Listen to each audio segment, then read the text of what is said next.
Día 23 de septiembre. San Pío de Pietrelcina. Uno de los santos más populares del siglo XX fue el Padre Pío, el que tenía en sus manos, en sus pies y en su costado las 5 heridas de Cristo crucificado. Nació en Pietrelcina, al sur de Italia, el 18 de mayo de 1887. Su nombre era Francisco Forgione. Desde sus primeros años demostró una gran devoción, especialmente a Jesús Eucaristía y a María Santísima. A los 17 años, en el año 1904, entró de religioso capuchino. Era sumamente observante de los reglamentos de su comunidad religiosa. Pero quizás a causa de sus demasiadas penitencias y por haber permanecido sin cambiarse de ropas después de un fuertísimo aguacero, se enfermó gravemente y en los años de estudio estuvo enfermo muy frecuentemente. Fue ordenado sacerdote en 1910, pero le llegó una enfermedad extraña y misteriosa, la cual solamente se suavizaba un poco cuando se iba a su pueblo natal. Y así, los primeros 5 años de sacerdocio los tuvo que pasar la mayor parte en Pietrelcina, y aprovechó esta circunstancia para retirarse a un campo solitario que tenían sus padres y allí dedicarse totalmente a la oración, a la meditación y a las penitencias. Nuestro Señor, en una visión, le avisó que lo tenía destinado para una misión muy especial. Después de haber prestado servicio militar como enfermero en la Primera Guerra Mundial, los superiores lo enviaron en el año 1918 al convento de San Giovanni Rotondo, que estaba en un pueblo pequeñito del sur de Italia.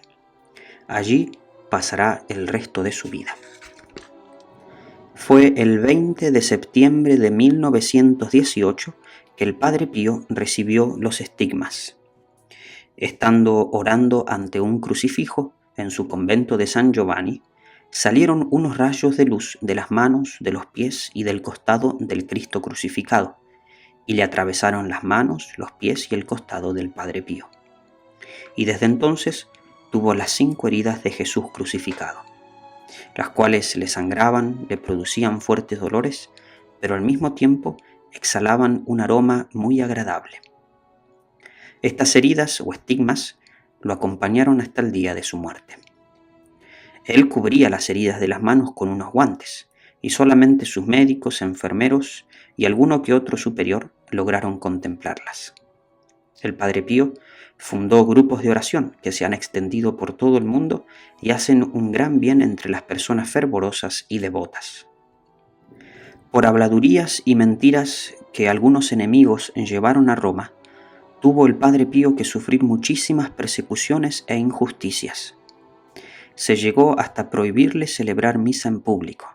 Le prohibieron confesar y dar dirección espiritual, y ni siquiera lo podía hacer por carta. Esta persecución duró bastantes años, hasta que en Roma se supo la verdad y se le devolvió los permisos de celebrar, de confesar y de dirigir las almas. Durante el tiempo de persecución y después, jamás se le oyó una queja o una protesta. Sufría en silencio y ofreciendo todos sus sufrimientos a Dios por la salvación de las almas, como hacía Jesucristo en su santísima pasión y muerte. Una cosa muy especial y que muchos querían presenciar era la misa del Padre Pío. Él la celebraba a las 5 de la madrugada. Al principio duraba unas 3 horas, pero después, por mandato de los superiores, la fue acortando hasta que llegó a reducirla a 1 hora y media. Era impresionante después de la consagración. El Padre Pío parecía que ya no estaba en este mundo y que estuviera viendo a Dios. Nadie se cansaba y sentía durante esa celebración, como si Dios estuviera muy cerca de los allí presentes. Lo que más fama le dio, además de los estigmas o heridas de Cristo, fue su labor de confesor. A muchos les leía en la frente los pecados que no habían confesado. Confesaba hasta 12 horas al día.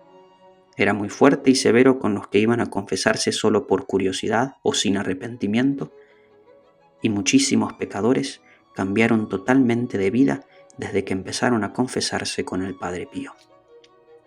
El santo lograba hacerse presente a muchos kilómetros de donde estaba y llevar mensajes o hacer curaciones. Era el milagro de la bilocación.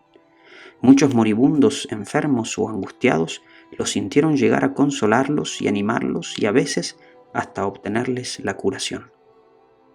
Con las limosnas de los fieles construyó una inmensa clínica llamada Casa de Alivio al Sufrimiento y varios colegios y asilos para la gente pobre. Todo lo que le donaban lo hacía llegar a los más necesitados. El Padre Pío murió el 23 de septiembre de 1968.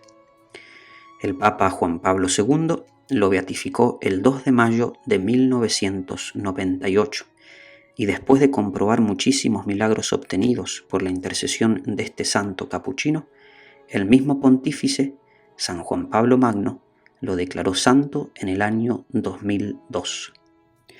A la canonización del Padre Pío fue una de las mayores cantidades de gentes que se han reunido en esa capital del catolicismo para una canonización. El Padre Pío, el cuerpo del Padre Pío, se conserva hoy incorrupto. Que el Padre Pío, que San Pío de Pietrelcina, siga rogando por nosotros y nos consiga muchos y muy grandes favores de Dios.